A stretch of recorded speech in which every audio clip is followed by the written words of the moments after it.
रुक करते हैं नोएडा से आ रही बड़ी खबर, जहां पर नोएडा में किसान यूनियनों का शक्ति प्रदर्शन। टिकैत के नेतृत्व में अब आंदोलन की तैयारी। नोएडा में किसान आंदोलन में भारी संख्या में किसानों के जुटने का अंदेशा है। आंदोलन में हजारों किसान जुड़ेंगे। आंदोलन में 5 जून से किसान जुटने की बात है। मुजफ्फरनगर में हुई बैठक में फैसला लिया गया, जहां पर नोएडा में पहुंचकर अब किसान संगठन सरकार और प्रशासन के खिलाफ हल्ला बोलेंगे। राकेश टिकैत के अगुवाई में अब इस प्रदर्शन की तैयारी नोएडा में की जा रही है, जो फैसला मुजफ्फरनगर में हुई बैठक में लिया गया है।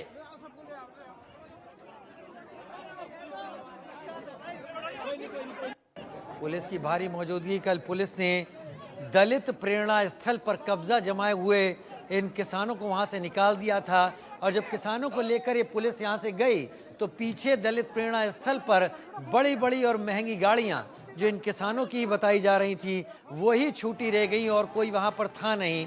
लेकिन उसके बाद कुछ देर बाद ये खबरें आने लगी कि अब एक बार फिर नोएडा में जुटने की तैयारी है इन किसानों की।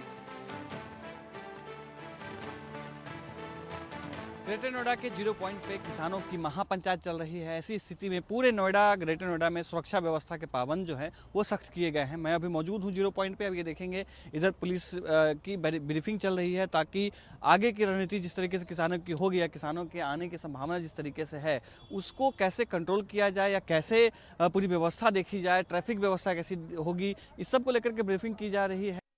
और लगभग 30 जगहों पे पूरे नोएडा, ग्रेटर नोएडा में ऐसे हैं जहां बैरिकेटिंग्स किए गए हैं। इसकी वजह से हो सकता है कि ट्रैफिक की जो दिक्कत है वो हो सकती है। अब ये सब जो हैं जा रहे हैं अपनी अपनी ड्यूटी करने के लिए। आप देखेंगे कि सबको ब्रीफ कर दिया गया है कि कहाँ किस तरीके से काम करना है। इन्होंने हाथ में डंडे और जो भी सुविधाएँ होती हैं, जो भी सुरक्षा के उपकरण होते हैं, उन्होंने ये लगा के रखे हुए हैं। और ये सब किसान आंदोलन जो बीते दिनों हो रहा था, उसके बाद पुलिस ने उनको गिरफ्तार किया, उसके बाद ये सब शुरू हुआ है। अब ये देखेंगे क्रेन लगाए गए हैं, ताकि जो इस तरह की कोई भी स्थिति होती है जहां पर ट्रैफिक जाम या कुछ इस तरीके की स्थिति उत्पन्न होती है, उसको संभालने के लिए तमाम जो उपाय है वो किए जा रहे हैं। जो सीनियर अधिकारी हैं वो मौके पर मौजूद हैं। अब देखना है कि 11 से लेकर के 12 बजे के बीच में किसानों का जमावड़ा यहाँ पर लगना शुरू हो जाएगा, उसके बाद कैसी स्थिति आगे उत्पन्न होती है। कैमरामैन सुधीर के साथ मैं आदित्य कुमार, इंडिया न्यूज, दिल्ली।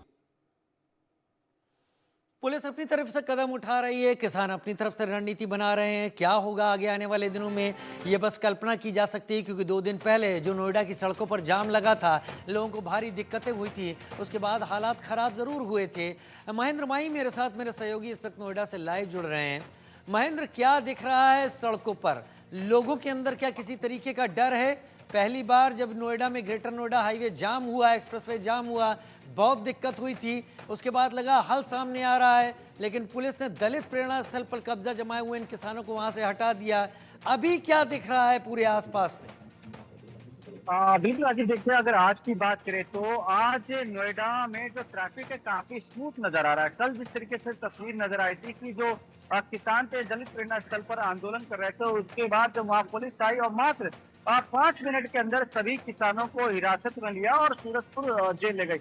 अगर आज की तस्वीरों की बात करें तो जिस तरीके से किसानों की गिरफ्तारी हुई थी, उसके बाद ये कहा गया था कि इनके खिलाफ, यानी कि गिरफ्तारी के खिलाफ हम पूरे प्रदेश भर में आंदोलन करेंगे और पश्चिमी उत्तर प्रदेश में चक्का जाम करेंगे और तहसील में हंगामा करेंगे। तो उसका असर कहीं देखने को नहीं मिला। राकेश टिकैत को अलीगढ़ टप्पल में ही रोक लिया गया, और जो किसानों की महापंचायत होनी थी वो ग्रेटर नोएडा के 0 पॉइंट हुई थी। वहां जो तस्वीर थी वहां भी 1000 के नीचे, यानी कि 500 से अधिक आसपास जो किसान थे वो महापंचायत कर रहे थे। तो कुल मिलाकर कह सकते हैं जो असर था वो बेअसर दिखा नोएडा और ग्रेटर नोएडा का ट्रैफिक में, क्योंकि कुछ लोगों को कल देर रात ही रिहा कर दिया गया। नोएडा पुलिस कमिश्नर का साफ तौर पर कहना था कि हमने ऐसे महिलाओं बुजुर्गों को रिहा किया है जिनको कोई बीमारी हो, गंभीर बीमारी हो। तो ऐसे में ये भी एक पुलिस का कह सकते हैं कि मानवीय चेहरा दिखाई दिया कि वहां उन्होंने कुछ लोगों को छोड़ दिया। ऐसे में जो लोग गिरफ्तार हैं उनकी रिहाई को लेकर जो तमाम किसान संगठन है वो 0 पॉइंट पर पंचायत कर रहे हैं और ये स्ट्रेटेजी बना रहे हैं कि आने वाले समय में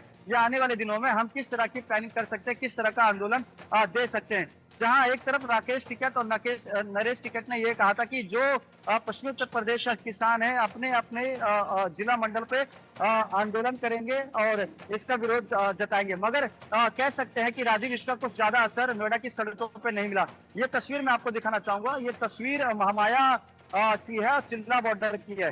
कल जिस तरीके से यहाँ काफी लंबा जाम लगा था और यहाँ भारी पुलिस बल तैनात थी, आज यहाँ थोड़ी रियायत दी गई है। पुलिस बल अभी भी तैनात है, अभी भी एसीपी की यहाँ ड्यूटी लगाई है ताकि कोई भी किसान यहाँ आता है तो उसको यहीं पकड़ लिया जाए, क्योंकि यहाँ से मात्र दिल्ली जो है 500 मीटर की दूरी में दिल्ली है। आप देखेंगे सड़कों के किनारे, यानी कि यही दलित प्रेरणा स्थल है जहाँ जो कल किसान सुबह के वक्त बैठे थे और तकरीबन 11:30-12 बजे के आसपास ये पूरी जगह खाली करा दी गई थी।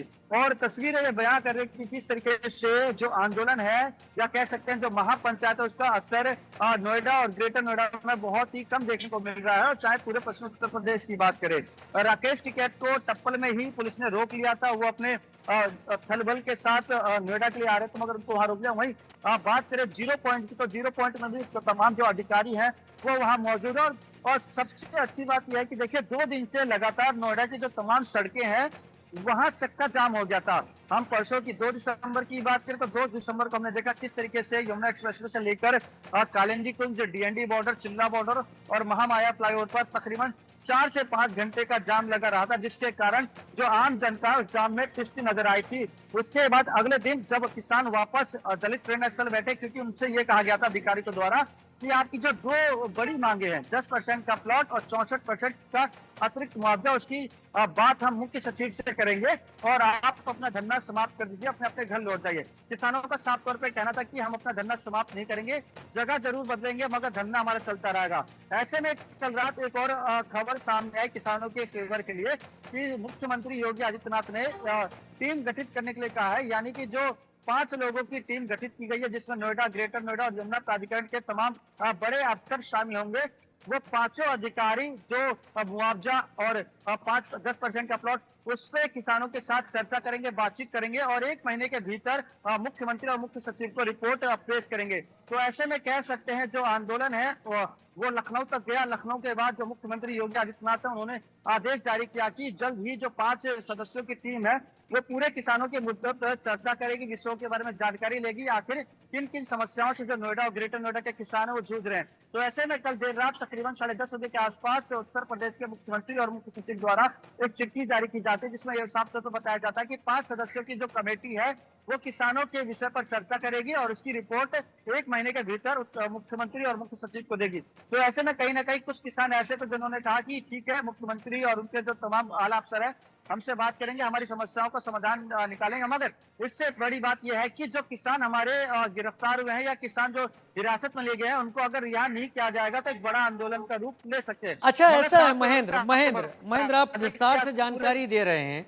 जो लगातार बातें हो रही हैं सरकार के बीच में, इसमें मुआवजे को लेकर एक बड़ी बात कर रहे हैं। 10% प्लॉट विकसित भूखंड की बात अभी अलग रखते हैं।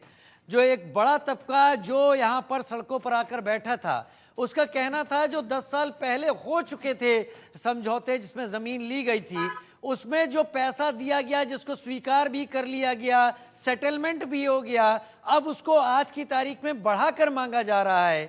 क्या ये फिजिबल है? क्या ये हो सकता है? क्योंकि ऐसा अगर प्राइवेट के साथ कोई समझौता किया जाता तो प्राइवेट एक बार पेमेंट करने के बाद शायद ये मानता नहीं।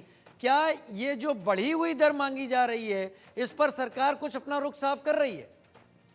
राजीव, देखिए इसमें भी किसानों ने एक तर्क दिया है, एग्जाम्पल दिया है। उन्होंने कहा है कि देखिए गोरखपुर में एक एक्सप्रेसवे बन रहा है और उस एक्सप्रेसवे के बदले जो लोगों की जमीन ली गई थी वहां उन्हें 4 गुना अधिक मुआवजा मिल रहा है। यानी कि अगर सर्कल रेट नोएडा में लाख रुपए प्रति वर्ग मीटर है तो उसको 4 लाख रुपए प्रति वर्ग मीटर दिया जाए। ये एग्जाम्पल गोरखपुर के लोग, जो गोरखपुर में हाईवे बन रहा है उसको लेकर नोएडा के किसान दे रहे हैं। और नोएडा के किसानों को साफ तौर पर कहना है कि देखिए जब हमारी जमीन ली गई तो जो सर्कल रेट था काफी कम था और हमें खुद नहीं पता था कि यहाँ इस तरीके से जो जमीन है उसका अभाव पड़ जाएगा और इतनी महंगाई हो जाएगी। तो एक बार हमसे जो हमारी जमीन ली गई है उसका हमें 10% का प्लॉट, यानी कि किसी की जो खेत गई है उसके बदले उसको आवासीय प्लॉट मिले 500 मीटर का और 1000 मीटर का। और उसके बदले जो जमीन गई है उसके बदले 64% का अधिक मुआवजा मिले। ऐसे में अभी आपने देखा ही होगा किस तरीके से जो जेवर एयरपोर्ट बना है, वहां के भी जो किसान है उनका साफ तौर पर कहना है कि एक बार फिर से हमें अतिरिक्त मुआवजा चाहिए, यानी कि जिस वही जिस वही जमीन का सवाल मुआवजा हो वही चुका सवाल है मैं कह रहा हूं। सेटलमेंट तो पहले हो चुका है, सारी चीजें हो चुकी हैं उस वक्त के हिसाब से।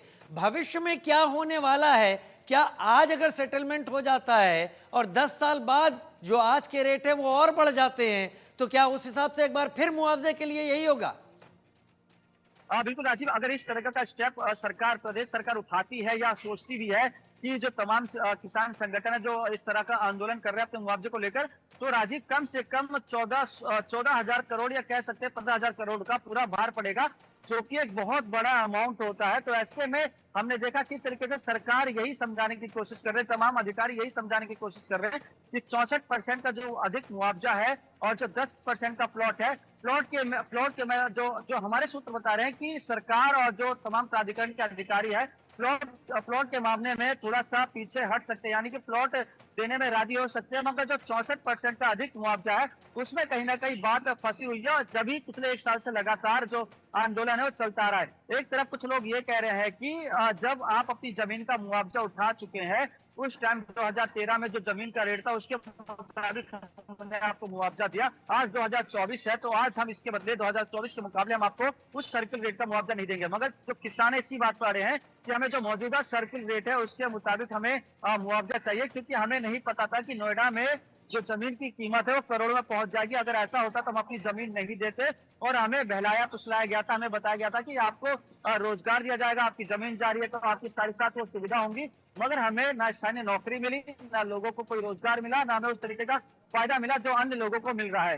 ये बात सबसे बड़ी निकल कर सामने आ रही है। राजीव, चूंकि टीम गठित कर दी गई है, 5 लोगों की टीम गठित की है, इसमें तमाम बड़े आईएएस अफसर हैं, वो इन सब बातों को संशोधन करेंगे, बारीकी से जानेंगे कि आखिर इन सब चीजों पर जो चर्चा की जाए मुख्यमंत्री के सामने जब बातें रखेंगे कि इस तरह की चीजें नोएडा और ग्रेटर नोएडा के किसान मांग कर रहे हैं कि 10% का प्लॉट, क्योंकि राजीव आपको पता है नोएडा में अब जमीन बिल्कुल खत्म हो चुकी है और ग्रेटर नोएडा में कुछ हिस्सा जमीन का बचा है, वहाँ तमाम ऑलरेडी जो बिजनेस क्लास के लोग हैं या कह सकते हैं बड़ी इंडस्ट्री, बड़ी यूनिवर्सिटी है, उनकी जमीन नोएडा में बहुत ही मुश्किल है कि आपको खाली जमीन दिखाई जाए। जो जमीन है या तो प्राधिकरण की है या किसी बिल्डर की है, इसमें किसी का काम चल रहा है। तो इस तरीके की भी बात सामने आ रही है। किसानों का साफ तौर पर कहना है कि हमारे साथ छल कपट करके अधिकारियों ने हमारी जो जमीन है वो ली है। अगर हमें ये पता रहता कि आने वाले समय में हमारी जमीनों का जो रेट है लाखों में नहीं करोड़ों में मिलता, तो हम अपनी जमीन का सौदा नहीं करते, ना ही हम मुआवजा लेते। जी राजीव। महेंद्र, लेकिन महेंद्र, आज जो स्थिति है, क्या पुलिस एंटिसिपेट कर रही है कि कल कुछ हालात बिगाड़ने की कोशिश हो सकती है? और राजीव देखिए, अगर आज की तस्वीरों की बात करें तो एक तरीके से पिक्चर पूरी साफ हो चुकी है। तस्वीर हमने देखा सुबह से ही इंडिया न्यूज की जो टीम है ग्राउंड जीरो पर, हमने देखा कहीं भी जाम की स्थिति नहीं है, जैसे कि कल और परसों थी।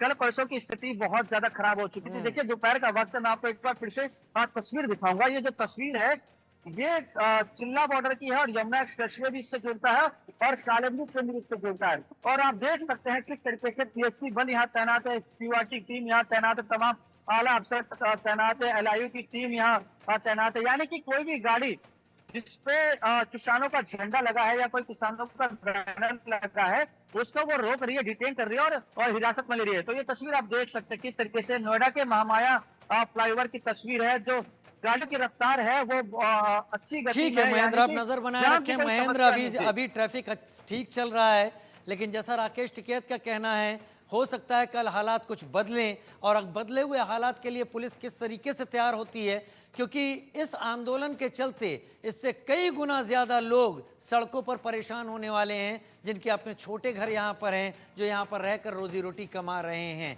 फिलहाल हमारी इस खास पेशकश में इतना ही।